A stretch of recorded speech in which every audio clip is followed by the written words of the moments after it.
Moses.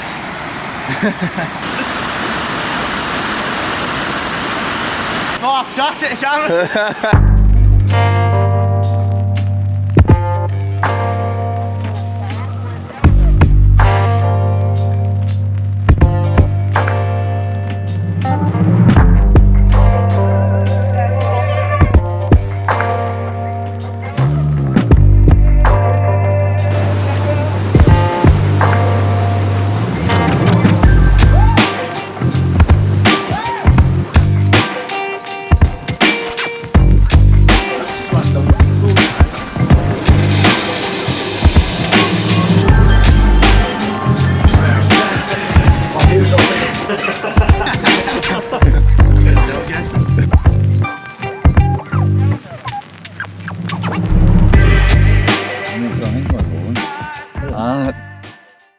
Never know how to start these things, man.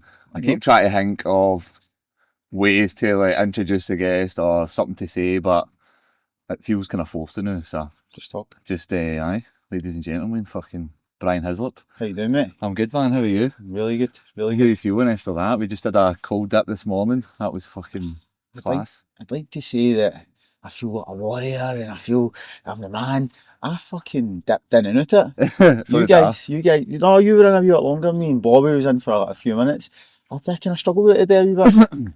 So, the reason I done that, it's like a wee group that we set up online. I set it up on my Instagram. I was asking a lot of people to come out with me on a Saturday night. Let's get a Sunday morning, sorry. Let's get a training session, let's go to the hills, let's go and do all these things. And my mates are saying, aye, we'll do it. And then obviously a Saturday night, they're partying and drinking and that, so I don't drink. And I was always left myself. And I was going to the gym myself and I was hating it. So I said to on my Instagram, do I come a cold water dip? Ended up with like 10 people. And then we go hill walking and it's became like a wee group, and beyond just guys getting together, which is really important for me, it's a social thing for me as well. I'm also helping people think, like, do something apart from going out and partying on a Saturday night, because I fucking hate that. I want people to do that less if I can help it. So it's a good wee group, good wee kind of community. Bobby McVitie, who was there the day, high level MMA fighter back in the day. He's younger than me, and when I was just starting out, he was already well into his career. And he's had 20 odd fights, and we weren't really part of a team and a clicked, but now we're really closest of pals. He seems like a cool guy, man. I've met him a few times, but never actually had a conversation with him. But he seems like a bit of a kind of nomad guy, just like I don't know, man, loves doing shit like that. A masculine, kind of manly man. That's what I like. He goes out hunting and fucking, I like all that. See, I've never really done all that kind of stuff. I've never done cold water dips. I've never went up hill walks and stuff like that. Stayed in Scotland most of my life. And that's like most folk, I think, innit? It's like you don't really know how beautiful Scotland is. Most folk that stay here, like folk that visit, have saw me in Scotland and I think, I have. And they're telling me about it and I'm like, I need to go there. Like, I'm from a city, so I know Glasgow like the back of my hand, but all the outdoor stuff is like something that's alien to me. But I'm doing it more. I'm doing like the challenging stuff as well, because it is enjoyable to go and do it. That wasn't enjoyable today. I really didn't enjoy that too much, but I want to. It's like mentally fortifying, do you know what I mean? That's the kind of thing I'm trying to teach people to do. And every time I go and do something that's uncomfortable for me, I thrive in that. And I try and help other people figure that out as well. And Scotland's such a beautiful place to do it, because we've got so much natural beauty in that, you know. I also want to ask you about, because I think the reason I resonated with, I started just seeing you posting all the time, seeing your content, and then I think I saw you at higher level a couple of times. Then the first time I really got interested was when, after your PFL fight, and then you said something, I put out something that said, kind of gone for jail, then 9 months later fighting in PFL, like at the Hydro. 3 months later. 3 months later, 3 months of training. For that, when I heard that, I was like, oh, this is an interesting guy, man. Like, kind of want to, and straight away I was like, I wonder if I could do like some sort of vlog series, or like, kind of just go and meet him and like talk to him. And then obviously when you said you want to do the podcast, I was like, okay, that's cool as fuck. But where was I going with that there? Sorry, mate, I'm still fucking... That's alright, cold. So Shivering my balls off here. Aye, so you seen the post about what I've been up to? Aye. So that's why I was resonating with it, because I've got this... like even before this, I was thinking of so many excuses to cancel it, just because when I get nervous. This podcast today? Aye, mate, the podcast, like even normal training sessions in the gym, like I get so nervous for some reason, and then I start trying to make excuses like not to do it. And I know kind of all silly reasons, because when I do it, I always feel great after it. It's not as bad as what I thought it was going to be. And I guess I was just nervous because, I don't know, I see your posts all the time, so you seem like somebody that's got some sort of, one, you're good at talking anyway, and you're good at saying the stuff you want to get across, but fuck me, you want to be able to deal with you want to be able to deal with that anxiety and stuff like that. Can I be honest with you? Aye. I struggle to go to the gym every single time, and I'm not lying. I struggle to go to higher level. I struggle to go up and train with Rob Whiteford. I struggle to go into a boxing session every single time. I don't get in, it's enjoyable and I'm having a big smile on my face. I get anxiety in it every single time. But we need to be in that uncomfortable environment every day. We need to do something every day that frightens us, because if you're not, you're in the comfort zone. And the comfort zone is where good men's dreams go to die. And you don't thrive in the comfort zone. So, for instance, you say you don't want to go to the gym, you're making excuses. Those excuses are keeping you comfortable and keeping you relaxed, and you're not building yourself or mentally fortifying yourself, is what I call it, in any form of a way. But when you go to the gym and then you start testing yourself, because martial arts, James Doolan said this the other day, martial arts is like problem solving. He said his fighters deal with problem solving every day in such a base primal level.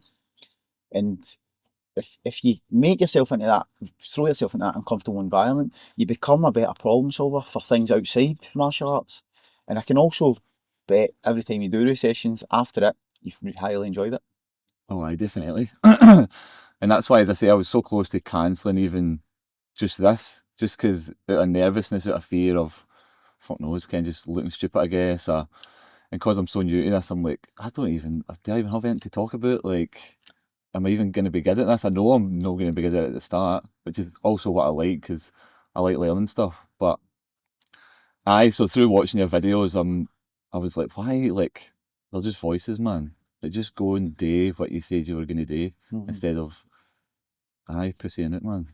Which I feel like I do more than not do these days, man. And I'm trying, I guess, to rectify that.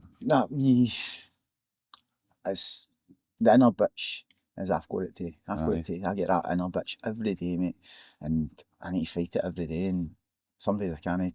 Sometimes it defeats me. Do you know what I mean? Like, it defeats everybody. Inner bitch is a terrible way of saying it, but it makes a good point, doesn't it? Oh, aye, definitely. You've got that wee voice that's making you no be the man that you want to be, and you need to. Repetition's good. So if you get repetitions of practicing your speaking, or practicing your training, whatever it is you're uncomfortable in, you become better. So you need to force yourself into the repetitions. Aye. It's like lifting weights. You need to do the repetitions to get better and stronger. It's such an easy way to explain it. It's just doing a podcast. You need to do more podcasts to get better and stronger at it. I do the reps. Aye, definitely. So, you, I was what I thought, I'm kind of jump straight in here, but Worries? About your religion. Right. Oh wow, right deep in it. Really? Oh, there we go. Only because I've always said I'm not religious, but I believe in something. Right. I don't really know what it is, but I recently just started praying. Beautiful. And again, I don't really know who to, just to, I guess, a kind of higher being of some sort, or to the universe.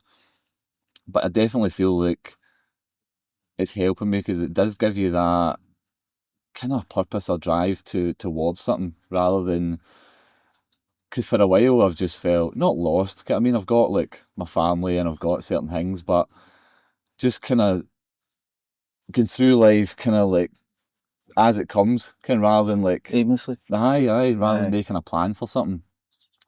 So I just wanted to ask why you chose that religion, and how it kind of helps. So I've always believed in God. I genuinely think that all humans, you just said that there, all humans believe in something.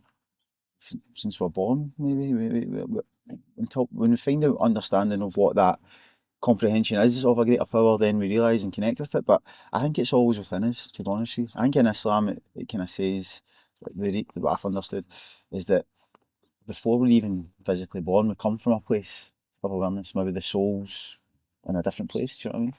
And we've got an understanding of God then. And then we come into this world for a reason, to live up to a purpose, whatever that purpose may be. I've got a purpose, you've got a purpose, it's different purposes. And you might not discover what your purpose is until you're 80, you know what I mean? But you'll still be living according to, hopefully, what you're here for. So why did I choose Islam? I don't like to speak that my beliefs are superior than others. I don't believe in anybody should ever do that. It just resonates with me. Aye. So when I understood what Islam was, it was like super logical. And I'm not saying other ones are illogical, super logical to me. I understood it so easily. And I'd been around it in different circumstances. I was in like the south of Thailand, I seen it a wee bit, read a few books after that, but I never studied it after that. And then I must have had a calling, or I was going through a bad time, really bad time, mentally, like just weak, and I just thought, fuck it, I'm going to go to a mosque. Well, I need some form of guidance, and I'm going to just try it. And I'd no community, so it's not as if I'd had pals and they'd spoke to me and I thought that sounds cool. I just went on myself, and not a lot of people would do that. And I spoke to the Imam, and he said some very beautiful, logical things to me. And for that moment, I believed in it. So the belief is different from the practice. So you can believe in something, but the practice, the application of your faith is different. You need action in your faith, and action in the application. Like praying 5 times a day, fasting for Ramadan, all these things are part of it. But they all serve a purpose to strengthen your belief in your faith. So the reason I'm saying that is, it's difficult. Fasting for 30 consecutive days is difficult.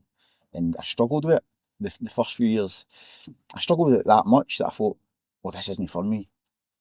And it's a shame, because this is a test for God as well. That was God just testing me.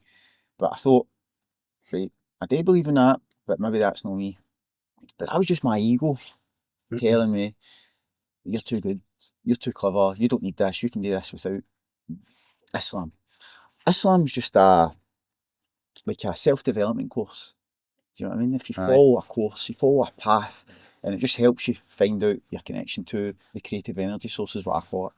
So I'm not like a scholar of that, and I would never ever claim to be. And maybe some of the stuff I'm saying isn't, like, I'm not articulating it properly. I can only articulate it through the way I understand it. But the practice for me, now that I do actually live in the practice and do the 5 prayers a day and do the fasting, stuff like that, and many other things that I do, it makes me such a better person, and it's undeniable. So when I was practicing, my life was here. When I wasn't practicing, my life went here. And it was like, I've done this a few times in the first few years of my religion. And given that research that I've done, it works. You know what I mean? Like I would ask anybody in this world to read the Quran. Just, no, you need to become Muslim. No, chill out. Like, read it. If you take guidance from it, which I'm pretty sure most people will, it'll help you.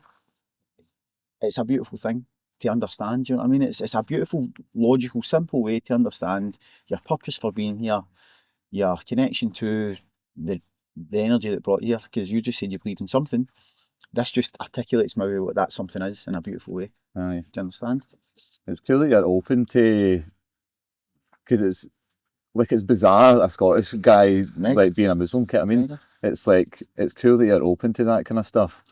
And I'm open to everything. I'm quite like, I've always liked I don't know, just the people that follow that religion seem to have a kind of better grasp of life, it seems.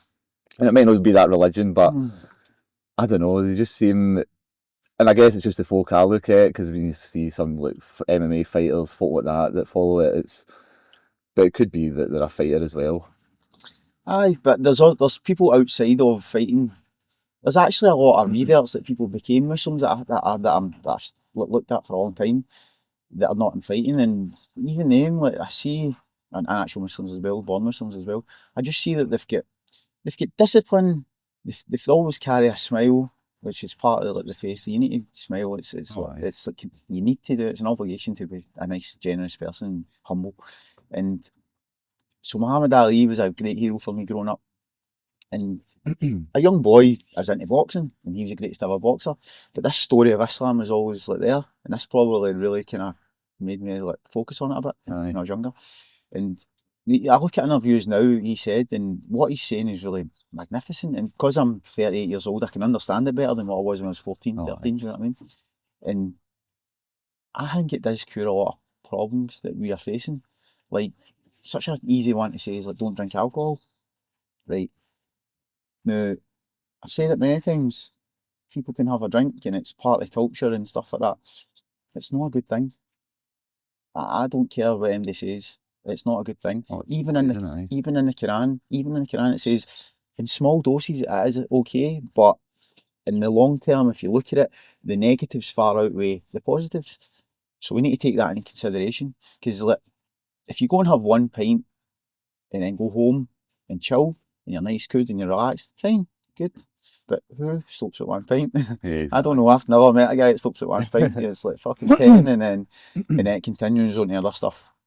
And maybe just because the way I took, because I never drunk when I was younger, and then when I never had a purpose, like I never had fighting, I never had that discipline of like being a competitive fighter, and I was maybe doing some stuff that my soul wasn't enjoying, so I had to like punish myself, or had to like numb myself down to the bad stuff I was doing. You know what I mean? Aye. And I don't think that's a good reason to drink alcohol. Like you can't face your conscience, so you need to go and drink it at the weekend. Yeah, Or you're stressed out, or you're stressed out with work, you need to drink at the weekend to relax yourself. Like, go a cold water dip. Aye. Go fucking speak to your mates on a podcast or whatever, do you know what I mean? Go to the gym. I do think drugs for most folk is a way to get away from hide their problems. We need to do our problems. And I'm like, I know I've listened to you in a few podcasts, and I know, not against drugs could be kind of the right term, but most folk that know me know I'm like, I smoke weed, I'll take psychedelics, stuff like that. I used to do a lot of other stuff when I was younger, which, looking at it now, like, gives me a bit of like anxiety even thinking about, like, if I was to think of taking a line of cocaine, like, it gives me a kind of fear in me that's like, oh, like, I could never do that now. But, and I do agree though, like, even with weed, like, it's, most folk abuse it, and most folk use it to get away from the problems, and especially if you're smoking all the time. So this is what I find. I like to smoke, but I like to smoke for more of the creative, like, ideas. And I don't smoke all the time. I'll just smoke. I'll maybe take months off, and then I'll have a smoke. I'll maybe smoke for a full week, and then kind of just take times. But for me, it brings like all my problems to light. Like, as soon as I smoke, it's like the things I'm trying to hide are like the things that like it's shouting at me when I smoke, and then I'm like, fuck, I need to kind of face these things. I need to like solve these problems. Do you use it a tool? Do you use that weed as a tool to face your problems?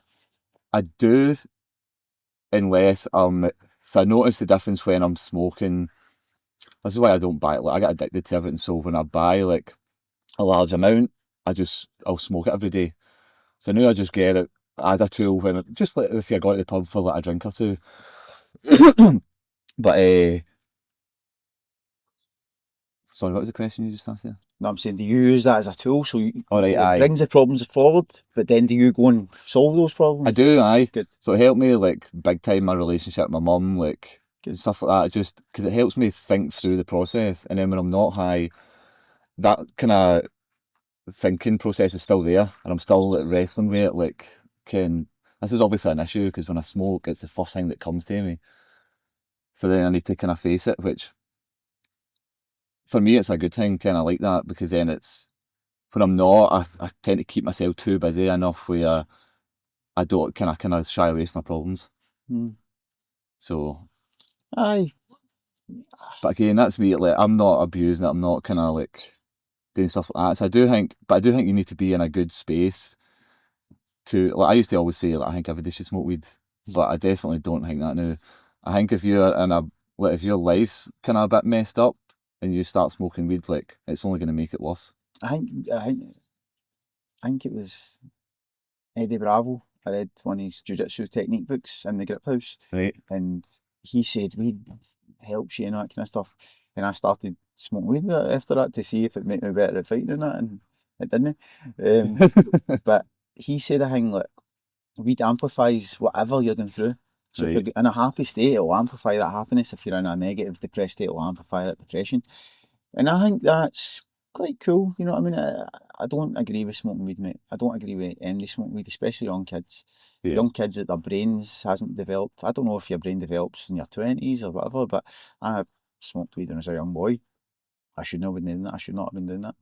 And if it's there, if it's in, like, I can't stop people smoking weed. I can't. It's been there for thousands of years. You know what I mean? And it has got its purposes. And there are going to be times that people need it. And for instance, if you're a cancer patient and you're dying, and it helps you with your appetite or it helps you cure the pain, it's a natural source to cure the pain. Well, it's obviously better than chemotherapy or whatever the drug would be at that time to help you. I do believe it if it can be a medicinal purpose. The same with psychedelics as well. They can be used as a medicine. That's a different thing. I'm not really speaking about that, and I don't really know enough about that to comment on that.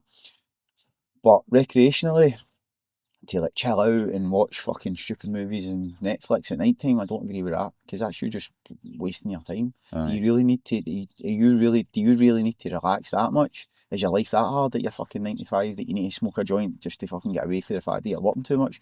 Yeah. Maybe you need to fix the problems of that you're too stressed out. Do you know what I mean? Maybe go and try and get into a better, more purposeful career rather than work hard, smoke weed. Aye, Work no, I hard, agree. smoke weed. But I can't comment on it medicinally because there is benefits to a lot of people, and it's been around a long time, and I can't fight it. I'm not talking about that. I'm talking about abuse, drug use, and drug abuse. If it's a psychotic thing that people's brains get melted or people get addicted to it, we're talking about cocaine as well. That's no good. That's no good. That's a totally different thing. So you're saying it helps your creative process, and you're a creative individual. Aye, if that helps you, man, that's your thing, and I think that's class. I'm never going to judge it. Yeah, that's cool, man.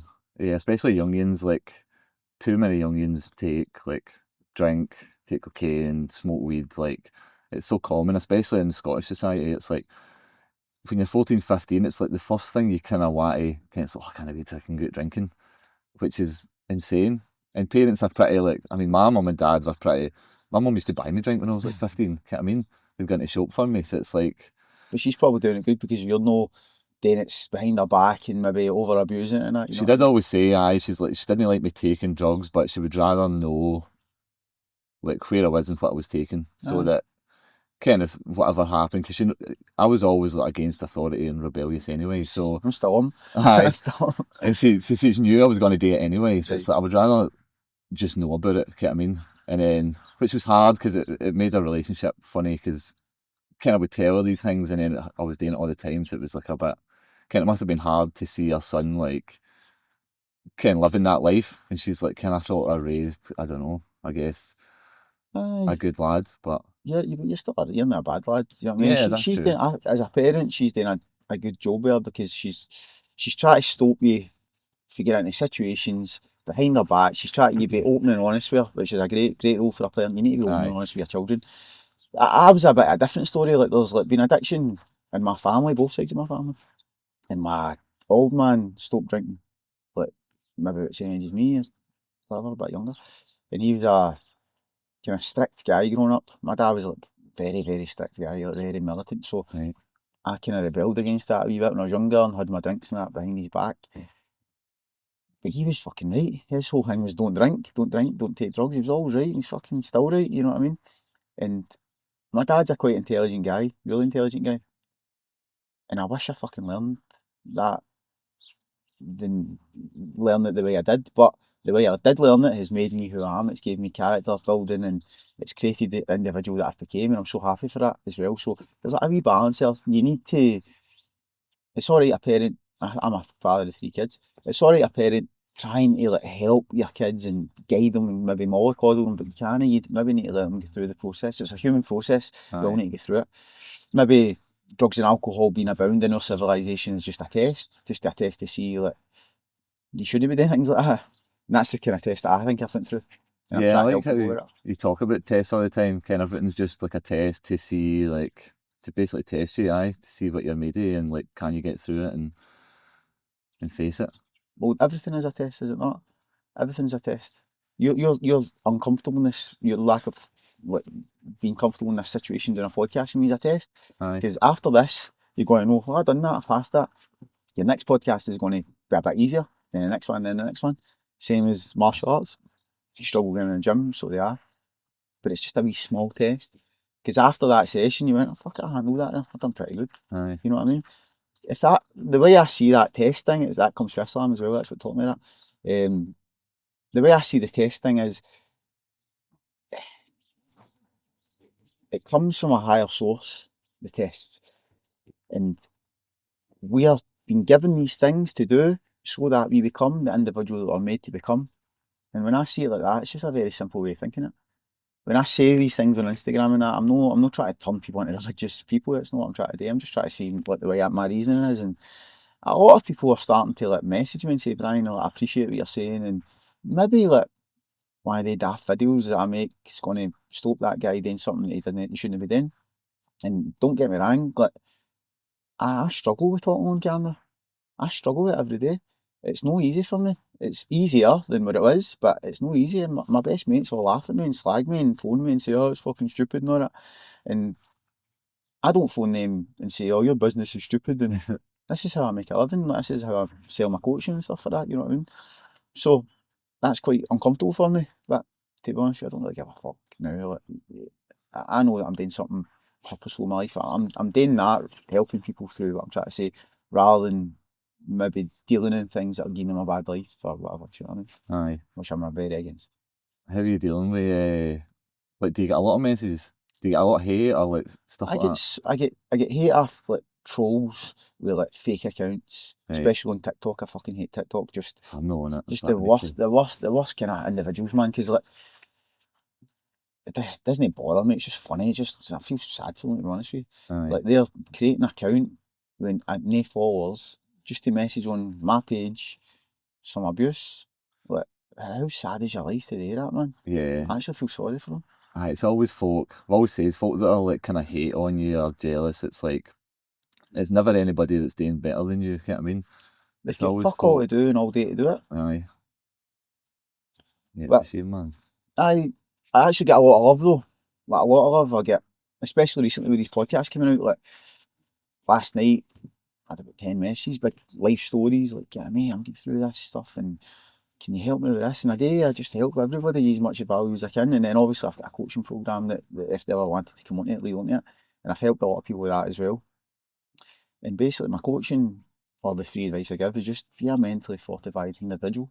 Not just be a fortified individual, sorry, not just mentally, like physically as well, spiritually as well. Be a good father if you're a man, do you know what I mean? Be faithful. You said that you believe in something, you don't know what that is, but you're tying a wee bit of faith to something, because then that'll make you live accordingly to whatever that wee belief is that you've got, whatever it is, whatever my belief is as well. And faith is not just, I believe in God, that's me, I'll go and do what I'm doing. No, you're faithful to what you believe in, you're a faithful man to your partner, you're faithful to your word. What you say is your word is your bond, you never negate for that. And you're faithful to yourself. You look after yourself, you make sure that you don't, you give yourself that self-love that we all need to give ourselves. Aye. I spent a lot of time, after fighting, I really, really seriously depressed me. Super depressed. I couldn't watch fights. I couldn't speak about fighting for a long time. I couldn't get in a gym, and I was getting fat, and that was hard because I'm a fighter. I'm naturally, it was just such an amazing thing for me to do. Aye. So purposeful. So you say just recently you've become a lot calmer. Like, what's that been from? Has that been from jail or? I mix a lot of them. So in jail, I was a Muslim for years, but in jail I really, really tapped into it because It must have helped. it helped. But I'm in with other Muslims, a lot of them. There's like 200 people in my wing, and like half of them are Muslims, Arabs, and they were the only guys that were praying in the yard. Aye. And I was obviously with English people, and I didn't really say that I was a Muslim the first few days of that. I was in praying myself and my cellmates now or whatever, and then I was like, fuck it, I'm going to pray. And I went out and prayed in the yard with everybody. And all these, like, the British people, and I'm like, fuck's sake, you're a Muslim, mate? No, it was Salah, but they weren't judging that, they just thought it was quite weird, Aye. which people are doing now. And that got me out of my uncomfortableness of telling people that I'm Muslim. Aye. For years I never said it. I wouldn't say it on social media, that's very difficult for me to say. And I was worried about people judging me a wee bit, shying away from it a wee bit. But see, now that I'm happy to talk about it, I don't care, man. That's the foundation of who I am. Yeah, that's And beautiful, I need to man. tell people about it. Not to make you a Muslim, I don't care about it. It's not really what I'm trying, that's not my goal. It's like, I'm just telling people how this has affected me. And you're speaking about calmness. So, mate, I pray 5 times a day. So, in the morning, you wake up and your head's a wee bit all over the place. I need to give thanks to my Creator and thanks for this gift. And I've been able to live another day of this beautiful existence. And then mid-afternoon, you start to waver a wee bit. You're getting tempted with certain stuff to think certain bad things or whatever. I do it again. And then again, and then again, and then at night time do it again, and I never miss this. Yeah, it's like meditation, I guess. It is, exactly. I mean, It is. And it's, I meditate as well. I like meditation. My wife, she's a yoga teacher, so I do a lot of yoga and stuff like that. It definitely changes how you think, I think. You can start, like, I like being by myself quite a lot. I like being with my thoughts, because I don't know, I just like thinking through things. And I've Solitude is a gift. Aye, and I don't get it as much anymore, having obviously a wife and 2 weans, and like, it's just a busy life, but I need it. I realise when I've had a time where I've not been by myself for a while, like, it's almost like it's kind of like you've not been to the gym for a while, and you start getting kind of irritated about things, and then when you go, it's like, all right, I actually feel better. And like, it took my wife quite a bit, because she's such a, like, she never wants to be herself. Okay, and when I'm like away, she's like, what am I going to do? I'm like, just chill out or something. I don't know, like, go and do anything. And she's like, I'll need to invite somebody round or something like that. And whereas I'm like, if I get any time myself, it's like, oh, right, I like this, man. It's good. You need to appreciate that. Like, it's good being social and stuff like that. Obviously, we need it, but when you're yourself, you're in the present moment. When you meditate, you're in the present moment. When you pray, present moment. When you fight, in the present moment. And I think more people need to focus on the present moment. Aye. I was speaking about this to somebody recently, like, the past, you think about the past, you become depressed, because you said that you feel sick about taking gear and that in the past. I get that too, I've got the fear about it as well. And also the future creates anxiety. I've not made certain money this day, and I need to get this house, or whatever the fuck it is people worry about. But if you're in the present moment, you just appreciate it for what it is. It's a gift, isn't it? The present's a gift. If you're in the present moment and live in the present moment and honour it for what it is, I think that's a superpower. So as I said, meditation does that, because all you do is like you disengage. Meditation for me, you disengage your mind for thoughts. You've got thousands of thoughts in your mind every day. This is why I don't like guided meditation, because you can actually hear somebody talking. Aye, I agree with that. I do transcendental meditation. I just do like a wee noise. It doesn't give me any connotations of thought, so it doesn't make me think anything. And it just makes me still, in this moment, here and now, and there's nothing else about. Apart from that, same with prayer, I need to be focused. I need to focus my attention at that given moment, and it's beautiful, man. Aye, that's why I say focus on the breath, innit? Because then it's, every time you're thinking too much, and then you just go back to the breath, and it's like you kind of clear it, and it's like time and time again. And it's the same with martial arts, fighting. Like, you need to breathe. Breathing for me is one of the most important things in martial arts. I remember my first fight when I was 14, and I was super fit. And about halfway through the round, I'm fucking gassed. I'm like, but maybe anxiety, nerves that you get for fighting as well. But I wasn't even fucking breathing. I was holding my breath because I was like that. So when I get a fighter and a client and whatever, and I'm teaching them, the first thing I say is, like, you need to learn how to breathe, and you need to breathe like you're in a meditation session, or you need to breathe, I say, like you're walking your dog in the park, like just nice and calm, nothing else affecting you. Breathing. Do you know Stevie Way, Primal Balance? Aye. I do like a lot of training with him, and he done a breath work session with me. It was like taking gear, it was like taking Charlie or something like that, but it was really, really powerful, really, really powerful. And like he does it in a better way. He like actually gets into like up and down levels of your breath and stuff like that, but for like a purpose, like a purpose to make you feel like a certain way after it. And I'm very short-sighted. I could see better and all that. I could see lights were clear and all that, and just felt pretty high. So you can smoke weed to get high. You can take etc. for getting high. You can also do the breath work that Stevie Way done with me to get high, and that's a natural thing. Yeah, it doesn't come with the cons of like what the drugs come with. It doesn't come with the necessity for anything else. Aye. Like plants are natural, obviously, and like, is cannabis and magic mushrooms a drug? There's an argument for that, because it's not a processed product that somebody would ingest for the sake of just pure recreation. It came from nature, comes from nature. We should be able to take it. I don't have a problem with that. I have a problem with the abuse and stuff like that. And then some people look grown, for instance, marijuana, certain different ways to make it stronger and all that. I don't really agree with that. If it comes to a plant, you can take it and it's natural, it's cool. But before you start with that shit, meditate, breath work, prayer, like reading, like the natural, beautiful things should be like what you do for those purposes first. Then if you want to accentuate that with something, go with God. If that's what you want to do, I don't do it. But if you want to do it, I don't judge you. You understand? Aye, that should be like the foundation. I always find it funny when folk, because there's all these wee pseudoscience things and like, kind of, I'm going to eat this vegetable and I'm going to do this, and it's like, but they're not even like kind of getting 5 hours of sleep a night, or eating junk, and it's like, do the core like things first, kind of like get sleep, eat well, do the work. Exercise, and then like once you want to implement all the other wee things in your life, then you can. But so many folk, like, I mean, my dad's not going to watch this, but my dad's wife now, she's like massive, like really obese, and there's right like, in line saying it. There's some man. But everything's like she needs like a tablet, like a pill for everything. Kind of, it's like, I've got to see her here again, and then she goes to doctors and get Mare's tablets. She's like on all these tablets, and I'm like, if you literally just, and I've said this to her, but if you just cut out all juice and just drink water, like that could solve like a ton of your problems, which is sad, but it's like, I don't know, man, it's like that's quite a cool thing to say that. In fact, not about her, but like people overexert themselves eating too much as well, too much bad food and stuff like that. So I'm obviously against that. I don't want sugar, like too much processed foods in my body and my system.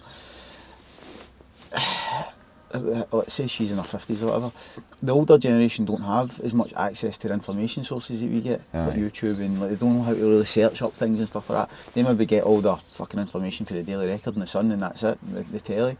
And it's a bit of shame, it's kind of a wee bit ignorant to a lot of the modern ways to find out information is so cool, because we grew up with the internet, they didn't. It's the same as my dad. Like, my dad's a really intelligent guy, but some of the things, like he is very intelligent, really aware, but there's certain things that he doesn't Google and look up, and it's so simple, but he doesn't understand how easy that is today. No, just small wee things like that, do you understand? We need to take that as a blessing, because we've been blessed with that kind of information source, and we're so used to it, and we've grew up with it. Yeah, it's cool. Because my mother-in-law, she's like, she'll leave her phone and just like, kind of, I've left my phone at yours, and then get it like 3 days later. And I'm like, that's to like a young person now, that's fucking insane, man. That's wild. But it is actually beautiful, isn't it? Aye, it's cool. I spent like 11 months without a phone.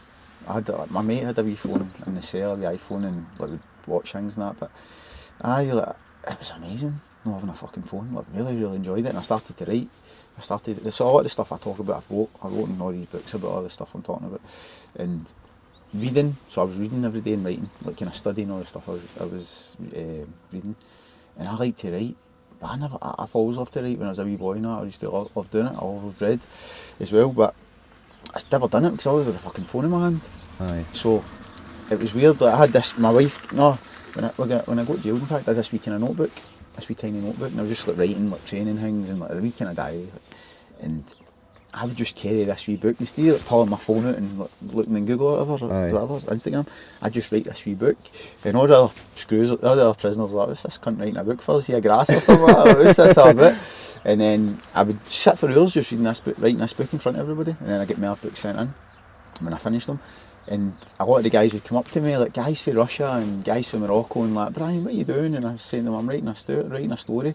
And I wrote a kind of wee novel about my experiences. I'm hopefully going to finish and release, you know. Oh mate, that's cool stuff. Aye. And a lot of the guys' stories I put in this book.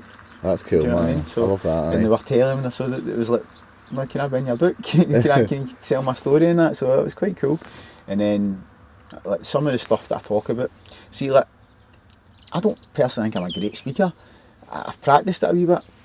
I done the social media thing before I went to jail.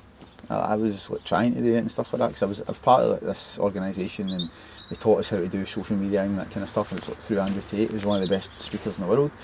And it was very difficult, man. I used to put a video out and delete it, put a video out and delete it. And even now, I look back in my content for like when I just left, it's fucking shite, it's terrible, you know what I mean? Even some of the stuff about it now is fucking horrible. But do you know Gary Vee, the influencer guy? Aye. So he just says, your content's going to be shit, just get it out. Your content's got to be shit, get it out. And it does, social media can be cool, because to be honest with you, it has actually created a business for me. Aye. People think I'm just making fucking videos and just talking shit, but it's a marketing funnel for my business, obviously, you know what I mean? I don't really speak too much about my business as well, because I don't want to be a salesy person. If I can help somebody with it, I will. I don't want to just say, I've got this course, let's do this. I think they guys are a wee bit too salesy and too often. Aye. You need to give value. Well, Gary Vee talks about that too. Aye. It's like if you give so much value, then like by the time you do want to sell something or ask for something, there's so many folk that are more than happy, kind of actually want to give you money for it. Of course. It's like, I want to be involved in this. Of course, and obviously, like, everybody's got a skill. Like, so if you're marketing your skill that you know and you've studied and honed all your life, you obviously due money to get that. Like, you're a tailor, you obviously get paid for the education that you've been and experience of being a tailor. Aye. Obviously, I've got a lot of like, experience and education, whatever I'm trying to coach in, and there is value in it, you know. So the whole reason I done my coaching program, in fact, this is how I started it. I'd never been a PT ever in my life. I never held pads for nobody, and I was a fucking high level professional fighter, and I just always was against it. Aye. My whole reasoning was, like, if you come to Scotland and you want to be an MMA fighter, go and train with James Doolan, go and train with the Grip House or whatever it would be. And I always kind of thought my wee space isn't there. So Big Luke Barnett was an MMA fighter for the UFC, he was in part of this kind of group of mine. He said, do you want to do like MMA PTs and stuff like that in Marbella and kind of get you set up? And I thought, aye, fuck it. And then I started to get quite good at it. But I found that the clients that I was teaching weren't interested in fighting. They were interested in the mental fortitude, the fortification of being a fighter without going through like, the actual career, the 20 odd year career that I'd had, you know what I mean? And then I thought, fuck it, there's more to what I'm actually doing here. I'm not actually teaching people how to throw a 1-2 left hook. I'm actually teaching people how to deal with confrontation or be more disciplined or etc. And I created a program through this. I created an online kind of coaching program through this eventually when I came out. And it's good, man. It's purposeful for me. Like, as I said, I could be selling. I used to be a car trader, and I could be selling. I'm a fucking knee-deep car trader, man. And like, it's a great service and stuff like that. But car traders are fucking I'm not saying I was, but some car traders are more scrupulous than drug dealers. Yeah. With some of the shit they got to, you can imagine. So, I think this is what I'm doing is more purposeful. Like, I could, because if I wanted more money, go back to car trading or whatever, and I don't think there's a problem with car trading. But that for me would negate the fact that I'm trying to build a movement or a community or whatever it is, a brand. I need to focus on that. Even if the money isn't good initially, I need to be mentally fortified to enough and believe myself enough to go, wait a minute, I will provide my family with this eventually. And because you've got the experience of going through it, I can't mind, I was listening to a podcast you were on a couple of days ago, and you're talking about like kind of coach, you don't really want to be coached by somebody that's not been like a fighter or something, which makes a lot of sense, because they could maybe coach you how to throw punches technically and like all this kind of stuff, but they're not really going to get you through the deep waters when you're like struggling.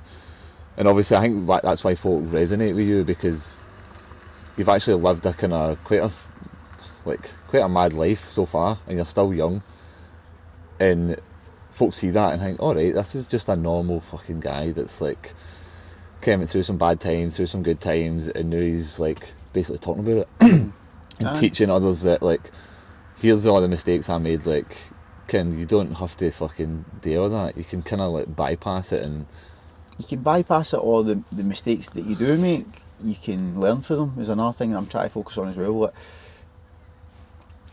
I know people are going to drink and take drugs, and they have in the past, but I want people to realise that, one, they should stop immediately, and also don't get too hung up on the fact that they had the fear for like taking coke back in the day, as what you just said. Like, don't get hung up on that. Like, that's just a character building experience that you had to go through that's going to make you the man that you're going to be. And I only coach men, I don't coach women. I can relate to men in that way. I've been round about, like, you want to say alpha males is a phrase that I fucking hate, but I've been around about men who are men, and I've always connected with men who are men. And there's a lot of guys out there that haven't had that experience of being around about men like that, unfortunately. And even those valuable lessons I get for like being around about criminals, being around about fucking multi-millionaire crypto guys, being around about professional UFC fighters, world champion boxers. I've studied all these guys all my life, and I've took certain lessons for these guys that I can articulate maybe to help people with. Do you know what I mean? Because I've went through that experience, not just like I was in a jail or I survived murder attempts or I was a professional fighter. I've also studied and analysed and listened to some of the most manliest men you could ever think of in your life. Yeah, that's cool. We do need marry it. I think that's why. Because it's not like you're talking about anything new, Ken. It's like you're kind of saying the same stuff as other people, but the fact that folk can resonate with certain people helps. Yep. Because somebody might hear the exact same thing for Andrew Tate, somebody else, and it's like, oh, I don't really care what they're saying, and then they hear maybe you talking about it, and it's... His message is a wee bit different. We'll speak at him, for example. His message is a wee bit different from mine. And like the Sorry to cut you off, I don't really know even Andrew Tate. Like, I know there's a lot of controversy about him, but I've never really listened to him enough to know like much about him. He's a great, really cool guy, man, really intelligent guy, really nice guy, like really good guy. But his message is like, work hard and go to the gym, but also go and get money and hustle and stuff like that. I'm not really like saying that to people. Like, it can be like a byproduct of what I'm trying to teach you. I'm teaching people just to be like mentally fortified, the fortified individual, and also like, I'm not scared to say it, focus on your faith. Focus on your faith and the fortune will follow.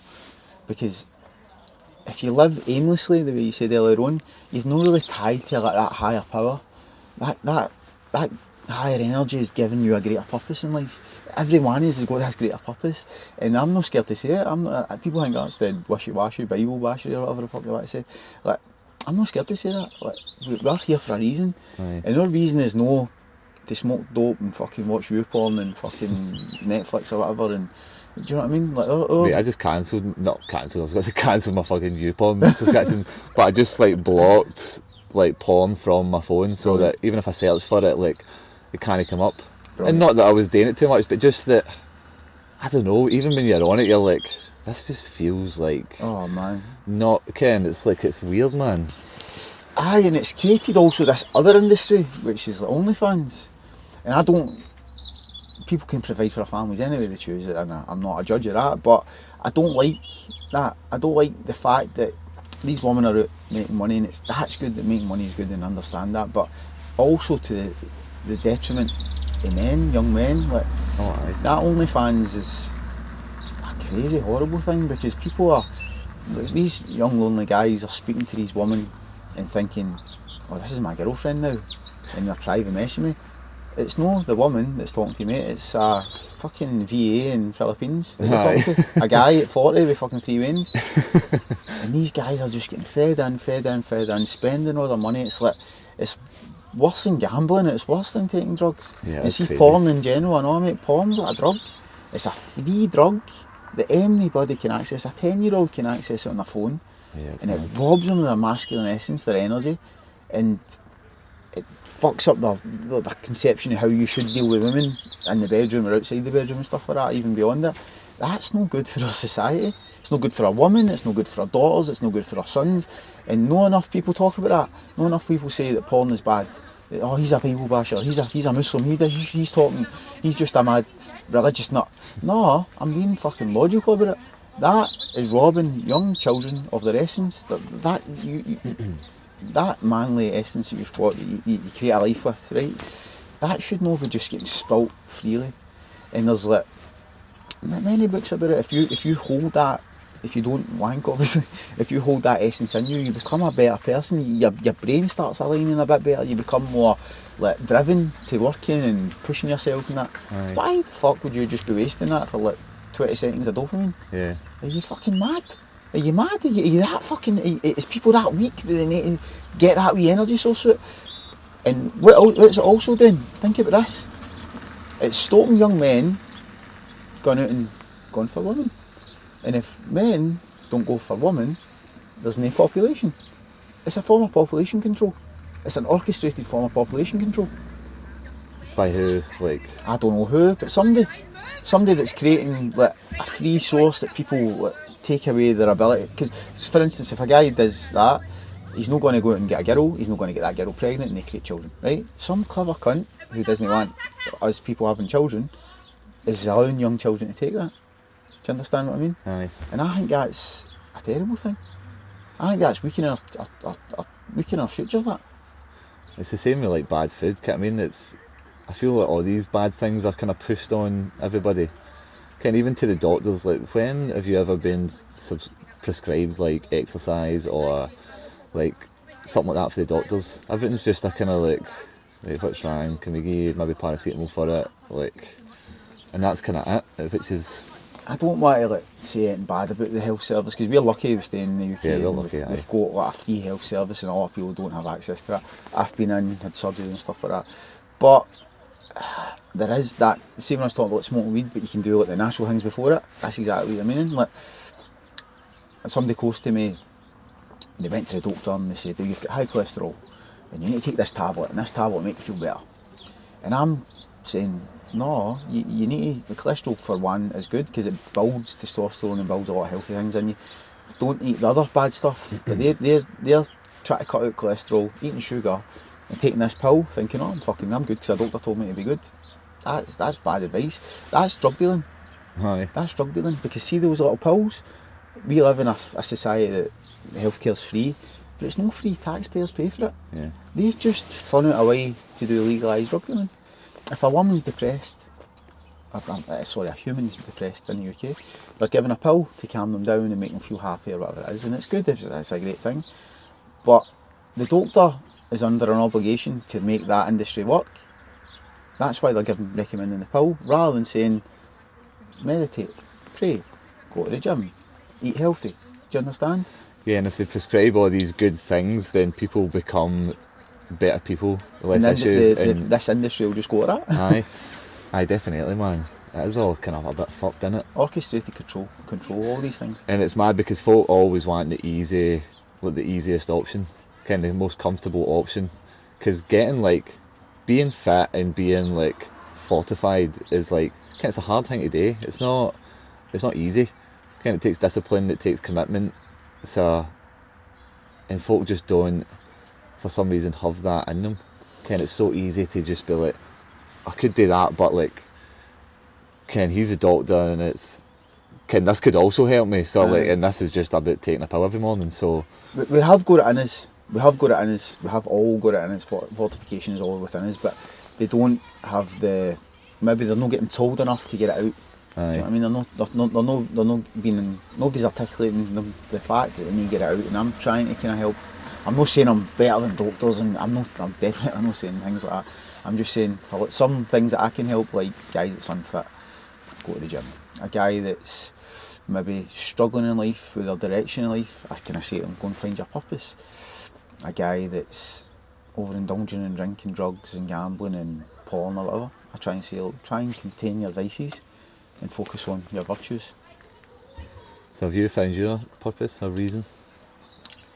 It would obviously change, I think, as well. Like, you've not just got one set purpose, maybe you've got a greater purpose, but it would obviously change. But see, just now, mate, I like to think that my purpose just now is to show people my courage of getting over prison or being like 5'4" and getting into a cage and fighting or whatever through fighting. But my purpose is to also help people find their fortification.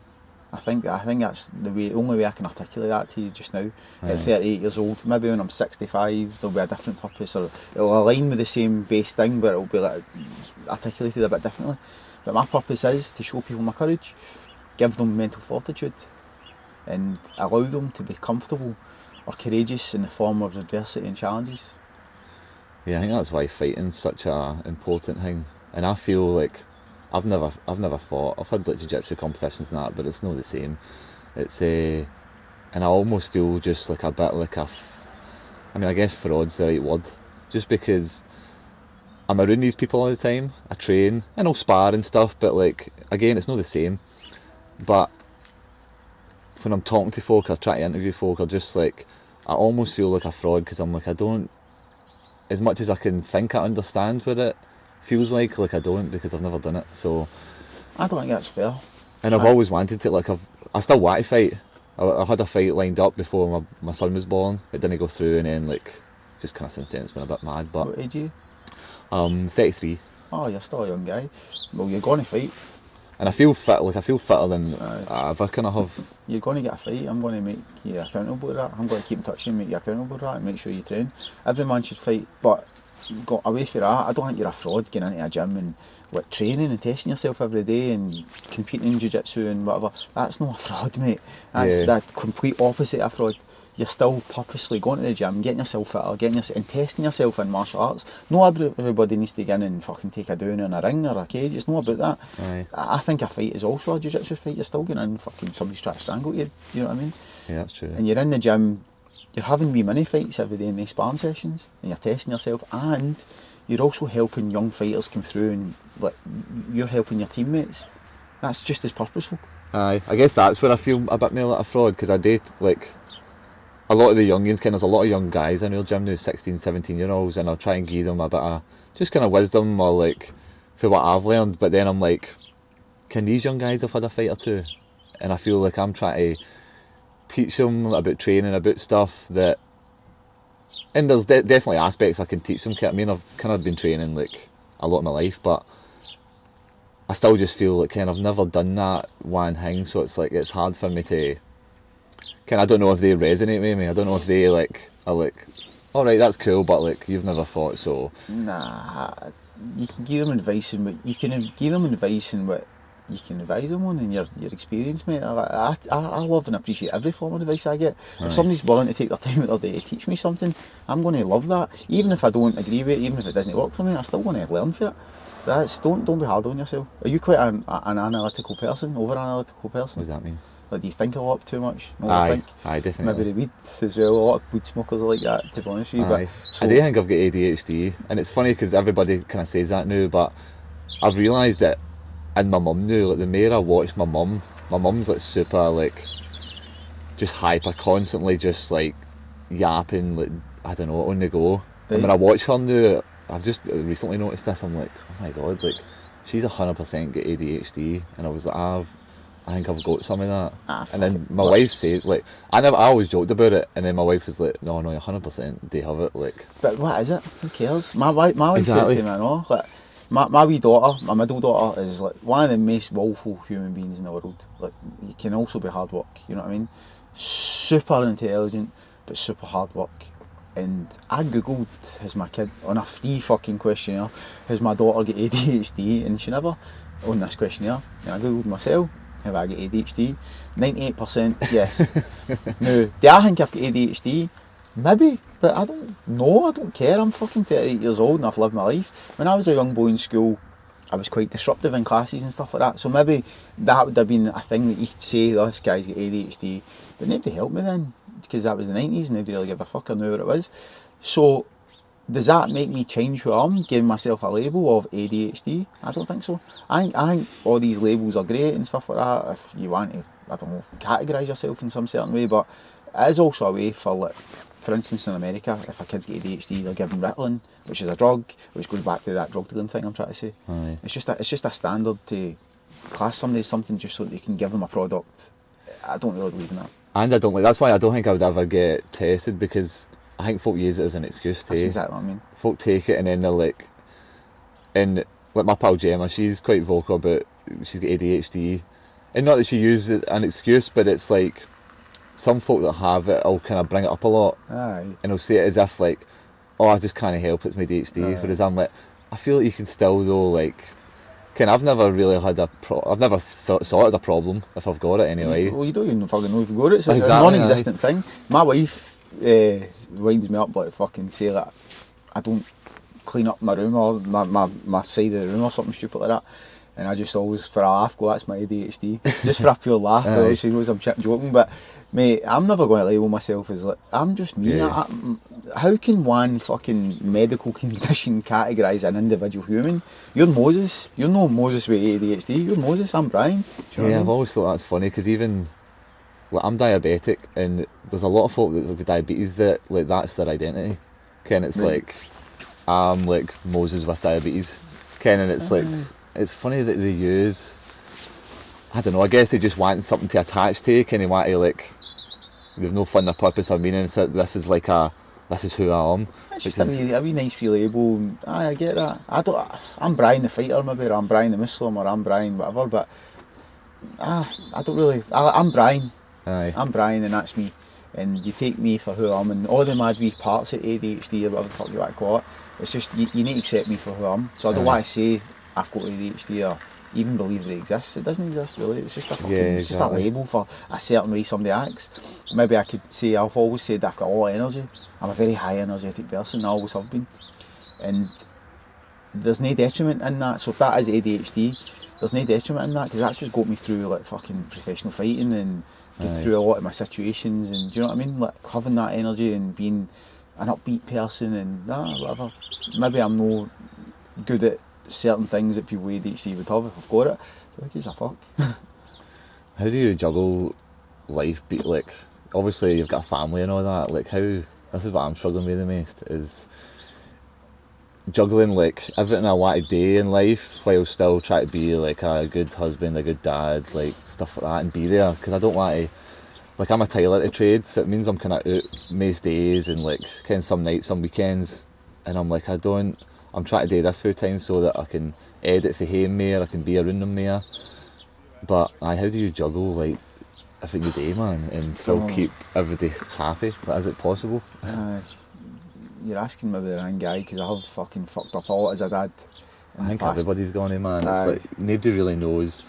When I became a dad, like I looked at my mum and dad differently, being like, "Oh my god, I was such a wee arsehole," and like Then you'd they were respect in their- what they went through, Aye, don't you? and I was like, they were just in their 20s trying to figure it out, man, like everybody else, and everybody fucks up. So it's just like trying to minimise that, I guess.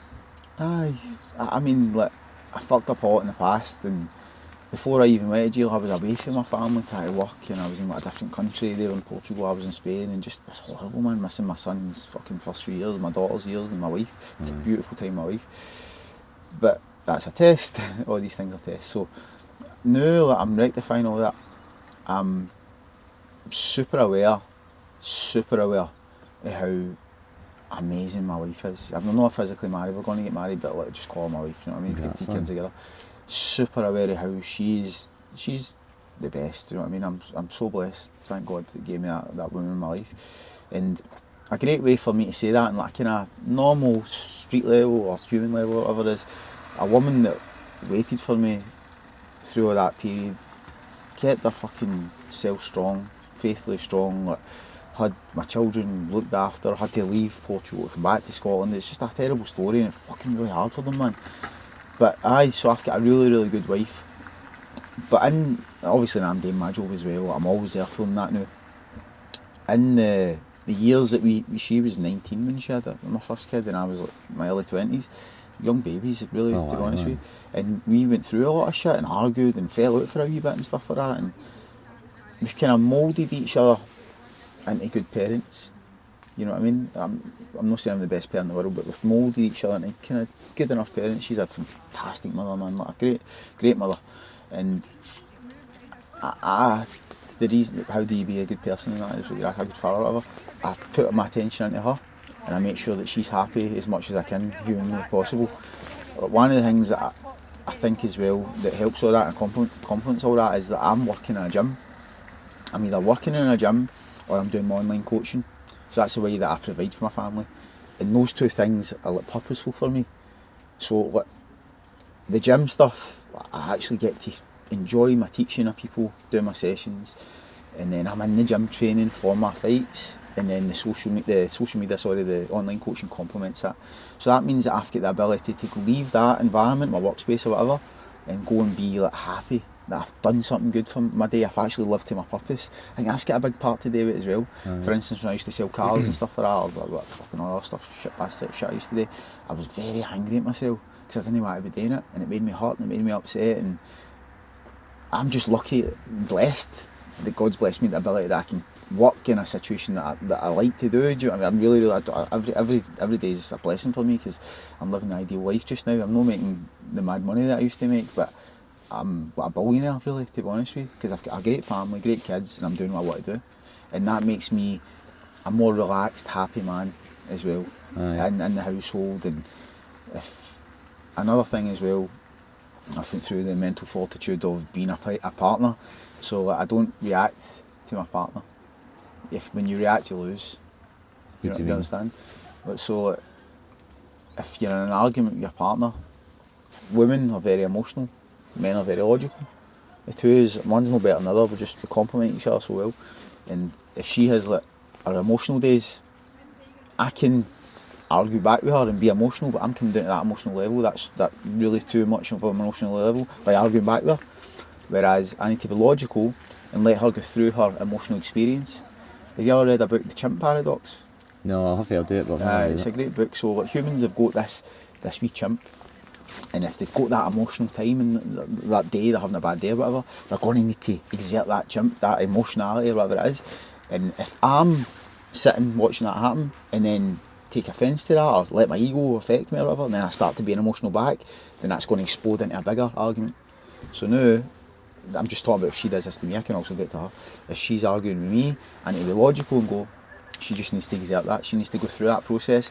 I'm going to just smile and try and be as calm as I can, or else walk out the door and no argue back with her. A lot of people don't understand this male-woman dynamics, and I'm not saying I'm a fucking scientist, I'm just going through the experience that I've been through.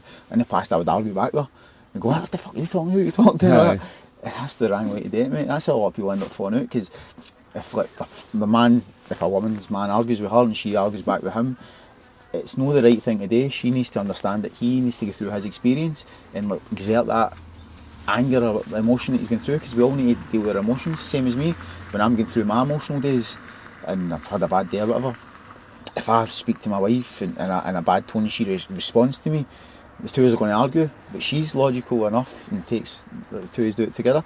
She knows that I'm going through that experience, so she kind of lets me go and just, okay, no worries. I'm quite lucky with her the way that's worked out. That's and good, another man. thing as well, like, she doesn't drink. She stopped drinking a few years ago as well. Even when I was a Muslim, but I was drinking, I started drinking it. I believe I'm Muslim, wasn't practising, is what I was saying there. And this is a cool wee thing, like, so I was in this big villa kind of thing I was living in this big massive villa, right, in Murder, and I was like 11 o'clock at night and she'd come here from Portugal with the family to stay with me because I was working there, and I just went, I could go a beer, because I was stressed out, I could go a beer, and she said to me, why don't you pray? She's not even a Muslim, she says, why don't you pray? And I thought, that's really God sending me a sign there, like, mate, your missus is telling you to do that. Yeah. So, the two of us have got this experience with each other that we just connect with each other, so that's how I can be a good parent. That's cool, man. I knew my wife, so we started this thing where if we want to bring something up to one another that might cause an argument, like we only really do it when we're in like, we're both in a good space, we're both like in a happy mood and we're enjoying ourselves, and it sounds silly to then bring up something that might ruin that moment, but then it makes it so much easier to talk about that thing, and talk through it, because then when you're irritated or you're angry and you bring something up, then it's like, it does just cause an argument. Whereas if you bring something up and you're happy, it's like... Were you saying you bring up an argument or you bring up a point? Bring up a point, not like an argument, not try to argue, but bring up something that's maybe bugging you, that maybe they're doing, and you're like, this is something I want to talk about. So wait till we're both in a good mood. We bring it up, and then the person's so much calmer and can take it and be like, I didn't know I was acting like that, and then you can actually start talking about it. Exactly, that's what I'm saying. When we walk away, obviously we come back and address that at a time when the emotions are calmer, you know what I mean, when we're on that kind of normal level. But I as I say, like, a lot of people on my social media think that maybe I'm fucking misogynistic or something, things I say, but I think it's a sort of thing as well, that we're no equal on the way that we think. Men and women are so different. Women are so nurturing and loving, and I'm not saying men only, but they're more nurturing and loving, and men are more like maybe concrete, like going out for hustling and stuff like that kind of stuff. I'm not saying women shouldn't work, I don't mean that. I'm just saying we've got our roles and we need to kind of abide by them as much as we can, because then we can become a wee mix in what we're doing. So a woman who's a nurturer, if like she sees her man leading, it's going to be a more, this is my experience, it's going to be a more like happier relationship. But if the woman who's should be nurturing and she sees a man being weak and being a bit like effeminate, not like feminine, like effeminate means like they be too emotional and like maybe going and drinking too much because they're bored, they can't handle the stress, well she's going to think I need to take lead. It's not a woman's role to be a leader, it's a man's role to be a leader. And like, nobody can argue with that to me, that's the point I've got in my head. I think actually a lot of women agree with that. Aye.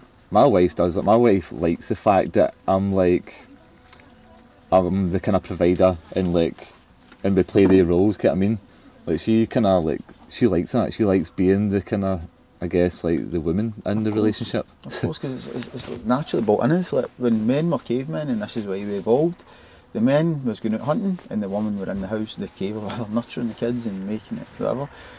But there is roles for women to work, of course, man. Like my wife does like social work and she's like nurturing to like homeless kids and stuff like that. Fucking fantastic job. I couldn't do that. Right. I couldn't do that, mate. I could. Like, I'm not emotional. I couldn't do that. She's got this nurturing, loving thing that she's going to help and benefit these kids' lives. So purposeful for her. But me, as my mad mind, I couldn't do that. It's not the kind of thing I can do. So there's definite roles, even in careers and that as well. So I don't mean what all women should be in the kitchen fucking cooking dinner and all that. I don't mean that at all. I say it for a joke, but you know. But men are leaders. Men should be leaders, and all that goes back to this like lack of fortitude in your brain. Like if you're drinking too much or taking too much drugs, you're leading yourself into the fucking grave. You're not leading your family into a good life. Aye. A lot of people don't take that into account. Well, mate, thank you very much. That was class. That was brilliant. Enjoyed thank that, you very much.